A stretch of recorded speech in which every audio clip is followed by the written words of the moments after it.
Welcome to the Sagebrush Trail. Stories of the West, from the frontier to the Yukon. I'm Mardell, reading Delilah of the Snows by Harold Finlay. Chapter 23. Ingleby Loses His Head. A keen frost had followed the snow, but there was warmth and a brightness in the little inner room of the gold commissioner's house. Its log walls and double casements kept out the stinging cold, and the stove snapped and crackled, and a big lamp diffused a cheerful light. Ingleby, who had just come in, sat with his back to the logs, with Colthurst and Grace opposite him.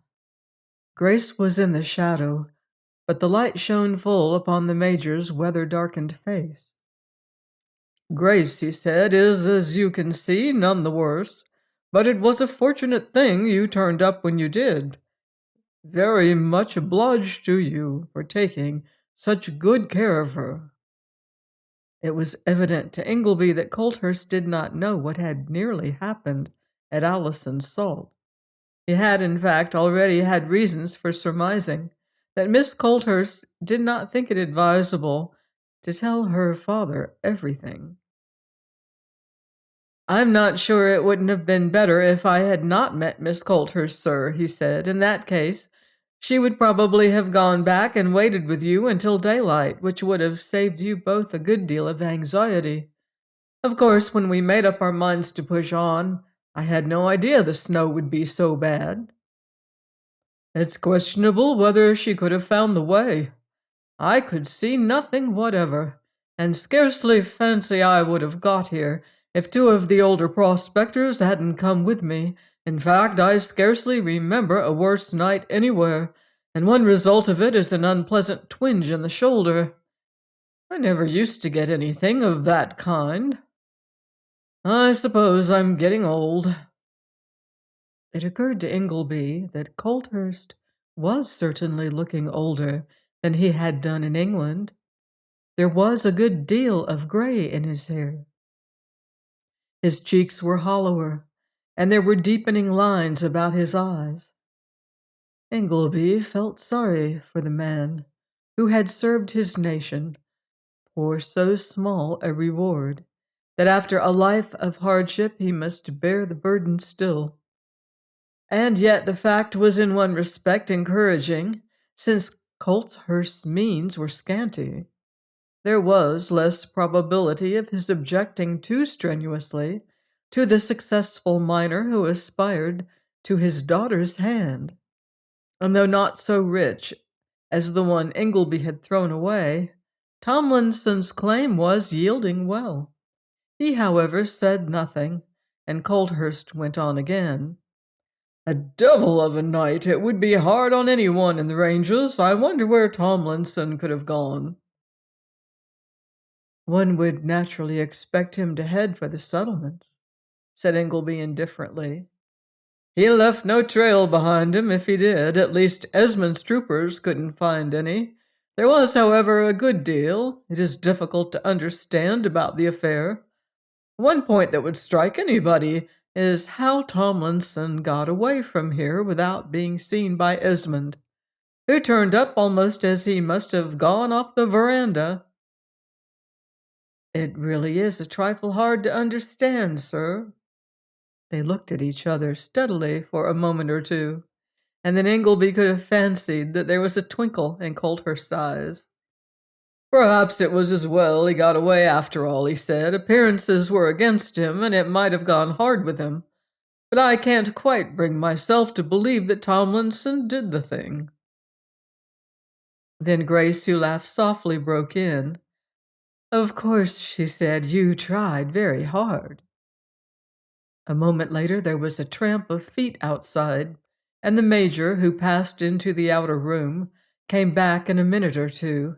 He smiled at Ingleby somewhat dryly. "It isn't news of Tomlinson," he said. "Noel has brought the Frenchman over. They've been burrowing into each other's claims, and if I can't straighten the thing out, they'll probably settle their differences in their own way with the shovel. I shall probably be half an hour over it, but don't go."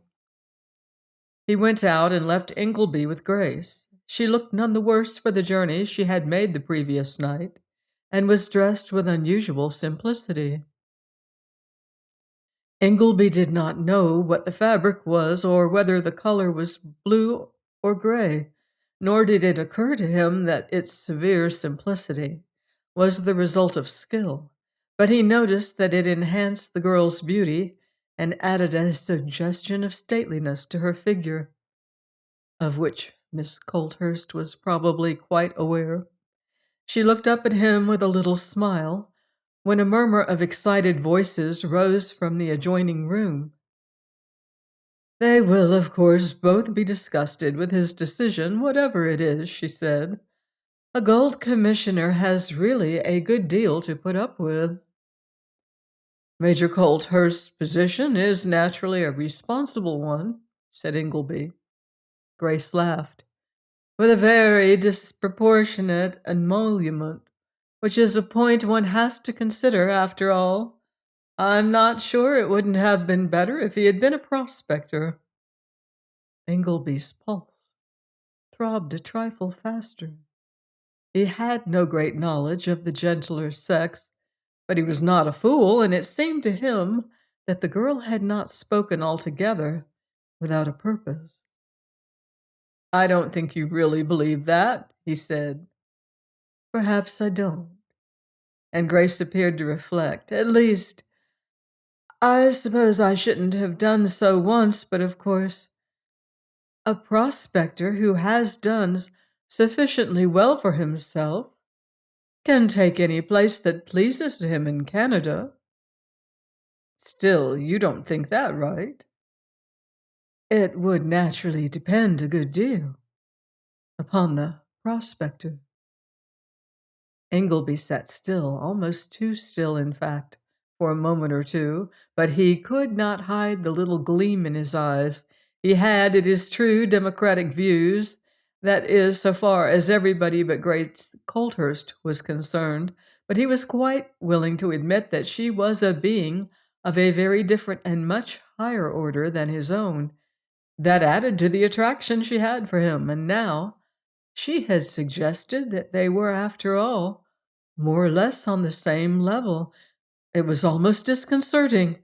He did not know what to make of it, but while he pondered over it, she flashed a quick glance at him. "I wonder if you know how Tomlinson got away?"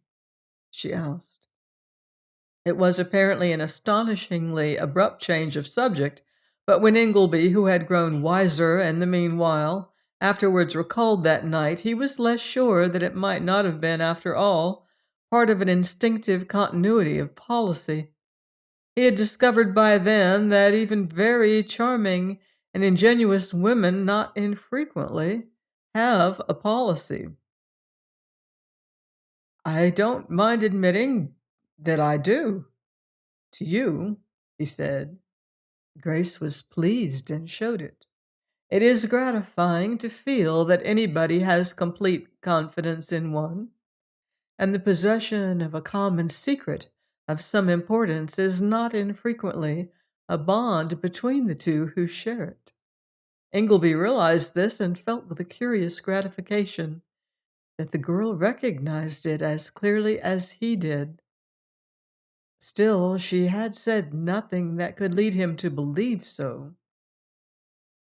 "Then you no doubt know where he went?" she asked. "I naturally know that, too." Grace smiled.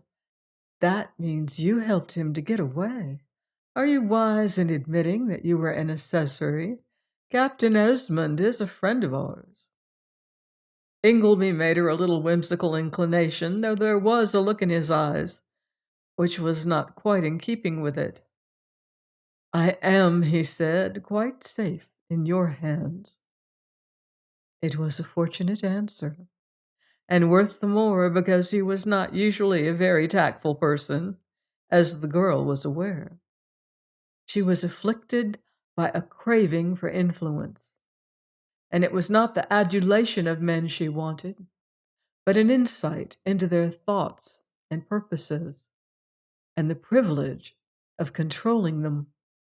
Thus, Ingleby, who did not know it, could not have done more wisely than he did in admitting that he had an unquestioning confidence in her. He was, as she had discovered some time ago, in spite of his simplicity, a man capable of bold conceptions and resolute execution, the type of man, in fact, that usually came to the front in Western Canada. She had the intelligence to realize and weigh all this, and yet there was a strain of passion in her which he had awakened. "I almost think you are," she said. "How is the new claim progressing?" "Reasonably well. In fact, although Sewell is apparently getting rich on the one I threw away, I can't complain. What he makes will at least be spent on what he thinks is doing good, while I want mine for my own selfish purposes." "They are necessarily selfish?" Ingleby laughed, though the little glow crept into his eyes again. "Well," he said, "I suppose so. You see, a third share in Tomlinson's claim is not of itself of much value to me. It only provides the money to make a start with." Grace nodded comprehendingly. He was crude in his mode of expression, but she understood him. "That implies a going on?" she asked. "It does," and Ingleby laughed. "There's room, I think, in this province for men who will take big risks and boldly stake what they have on the advancement of its prosperity. I'm not sure there's any reason I shouldn't be one of them." "And gather in the money? More than you are entitled to? Haven't you been changing your opinions?" Ingleby made a little whimsical gesture, which alone sufficed to show that he had, as the girl expressed it to herself, expanded. "I suppose I have. That is, I have modified them. One has to now and then," he said. "Still, you see, the men I mean don't grind money out of others, they create it. They take hold of the wilderness, bridge the rivers, drive the roads through it, and the ranches and the orchards follow. Every man who makes a new home in the Waste owes a little to them. Still, all that is not done easily. One must have the faith, and as you suggest, the money with which to make the start. Even then, the ladder is hard to climb." Ingleby involuntarily glanced down at his hands, and the girl noticed the scars on them, which, however, did not repel her. She also noticed the spareness of his frame, the curious transparency of his darkened skin, and the brightness of his eyes, all significant of an intensity of bodily effort. The man had been purged of grossness, moral and physical, by toil in icy water and scorching sun, and the light that shone out through his eyes was the brighter for the hardships he had undergone. He had gained more than vigor while he swung the shovel and gripped the drill with hands that bled from the blundering hammer stroke after other men's work was done. It is possible that he had also gained more than tenacity of will. "Still," he said slowly, "I think I shall manage it." Grace felt that this was likely. She realized the purpose which animated him, and there suddenly came upon her a desire that he should tell it to her. She knew that he would do so when he felt the time was ripe, but she wished to hear it now, or at least to see how far his reticence would carry him. She leaned forward a little and looked him steadily in the eyes. "It will be a struggle," she said. "Is it worth while?" Ingleby stirred uneasily beneath her gaze, for it seemed to him that she had brushed aside every distinction there might be between them. He did not know how she had conveyed this impression, but he felt it. She was also very close to him. As she moved, the hem of her skirt touched him, and he felt the blood tingle in his veins. "It would be worth dying for," he said. Grace laughed in a curious fashion. "The money and the envy of less fortunate men?" Ingleby stood up suddenly, though he scarcely knew why he did so, or how it came about that he yielded with scarcely a struggle now to the impulse that swept him away. It is, however, possible that Grace Colthurst, who had only looked at him, understood the reason. "Success would be worth nothing without another thing," he said. "Like what I have already, the money wouldn't be mine, you see. I'm not poor now, but I should never have held on here by any strength of purpose that was in me alone. I borrowed it from another person." He stopped abruptly, half afraid, wondering what had happened to him that the truth should be wrung from him in this fashion. Then he saw the clear rose color creep into the girl's cheeks, and the sudden softening of her eyes, and his courage came back to him. He had ventured too far to be silent now. "Yes," he said, "there is somebody I owe everything to, and it's you." Grace no longer looked at him, but sat still now, with hands clasped on her knees, and Ingleby felt the silence becoming intolerable. There was still a murmur of voices in the adjoining room, and he could hear the wind outside moaning among the pines. "I suppose I have offended past forgiveness. I did not mean to tell you this tonight," he said. Grace looked up for a moment. "Oh," she said softly, "I think I knew. And you see, I am not blaming you." Ingleby quivered visibly. His face grew hot, but while the desire to kneel beside her and seize the clasped hands was almost irresistible, he stood still, looking gravely down upon her, which was perhaps not wise of him. "You knew?" he said. "Is that so difficult to understand after what happened at Allison Salt?" Ingleby bent down and took one of her hands, but he did it very gently, though the signs of the fierce restraint he laid upon himself were in his face. "I should never have told you, Grace. I lost my head," he said. "Still, the one hope that has led me so far, and will, I think, lead me farther, has been that I might, one day, when the time was ripe, induce you to listen and not send me away. Now it must be sufficient that you are not angry. I can take no promise from you." "Is it worth so little?" Grace said softly. Ingleby's grasp tightened on her hand until it grew almost painful.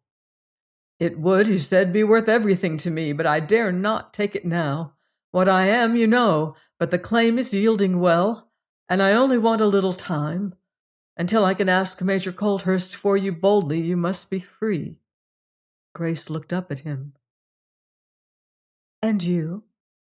"I," said Ingleby with a little grave smile, "was your very willing bondsman ever so long ago." The hot flush had faded from his face, and the girl swept her skirt aside and made room for him beside her. There was, she knew, no fear of his again breaking through the restraint he had laid upon himself.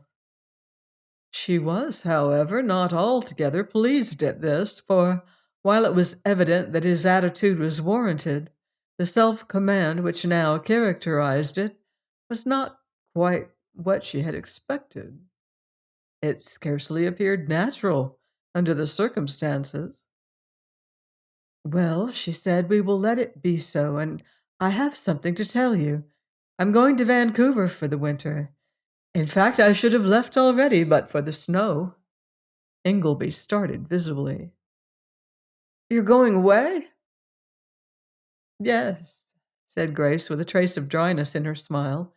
"Is that very dreadful? You will go away in due time, too, while you struggle for what you think will buy my favor. I must wait patiently." I suppose I have deserved it. Ingleby winced. Still, it will be horribly hard to let you go. It is a good deal to know that you are here, even when I may not see you. Grace smiled. Well, she said, if that would afford you any great satisfaction, is there any reason why you should not go to Vancouver, too? Most of the placer miners do. Ingleby's glance at her suggested that the notion had not occurred to him. Regular work at the mine would be out of the question until the spring came round again, and already several of the men were talking of leaving the valley. He could also readily afford to spend a few months in Vancouver now. Still, there was one insuperable obstacle. If only I had kept my claim, he said. It is horribly unfortunate that I let it go. How does that affect the question? I made a compact with Tomlinson to hold his claim for him. Once more the color crept into Grace's face.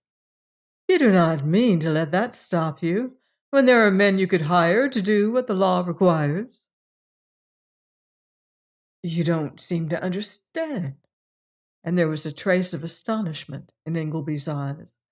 One could not depend absolutely upon them, and I made a bargain with Tomlinson. That claim is worth everything to him and his mother. I think it is, back in Oregon. The flush grew plainer in Grace's cheek. She was a trifle imperious, and now her will had clashed with one that was as resolute as it. She was, however, sensible that she had blundered.